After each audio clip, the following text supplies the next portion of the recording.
രാത്രി 9:15 ഈ സ്ട്രീറ്റ് നിറച്ച ആൾക്കാർ. അത് കാണുമ്പോൾ തന്നെ ഒരു സന്തോഷം.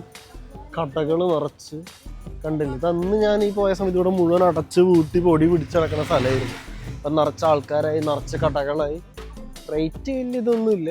നമ്മുടെ അവിടെ എങ്ങനെയാണോ അങ്ങനെ തന്നെ ഒരു ചെറിയൊരു വ്യത്യാസമുണ്ട് എന്നല്ലാതെ വേറെ വ്യത്യാസങ്ങളൊന്നുമില്ല. ഫുഡ് കഴിഞ്ഞു. വയറ് ഫുള്ളായോന്ന് ചോദിച്ചാൽ ഇല്ല, പക്ഷെ എന്തെങ്കിലുമൊക്കെ ആയല്ലോ. നാളെ തൊട്ട് നമ്മൾ ഉണ്ടാക്കി കഴിക്കും. ഇന്നത്തെ കാര്യം ഇങ്ങനെ പോട്ടെ.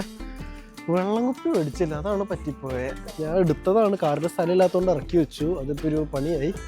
വെള്ളം എവിടെന്നേലും ഒപ്പിക്കണം. ഇവിടുന്ന് പൈപ്പിൽ നിന്ന് കുടിച്ചാലും കുഴപ്പമൊന്നുമില്ല, പക്ഷെ എൻ്റെ മനസ്സങ്ങോട്ട് സമ്മതിക്കൊന്നുമില്ല. ചിലപ്പോൾ ഗതികേട്ട് അത് തന്നെ അവസാനം ചെയ്യും. അപ്പം എന്തായാലും തിരിച്ച് റൂമിലേക്ക് പോവാം. പോയി കഴിഞ്ഞിട്ട് ബാക്കി കാര്യങ്ങൾ.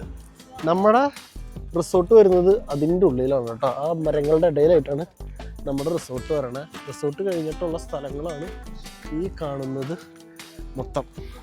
അപ്പം അങ്ങനെ തന്നെ കാര്യങ്ങൾ. ഇനി പോയിട്ട് പ്രത്യേകിച്ച് പരിപാടിയൊന്നുമില്ല, ഉറക്കമായിരിക്കും.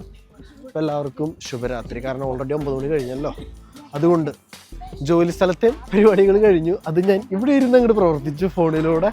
ഞാൻ നമ്മുടെ മുട്ടയോട് വിളിച്ചു പറഞ്ഞ് എന്തൊക്കെ ചെയ്യണം, തീരുമ്പോൾ ലോക്ക് ചെയ്യണ പരിപാടികൾ കാര്യങ്ങളൊക്കെ പറഞ്ഞു കൊടുത്തു, ചെയ്തു. അങ്ങനെ എല്ലാം ശുഭമായിട്ട് അവസാനിച്ചു. ഞാനും ശുഭമാവാൻ പോയി.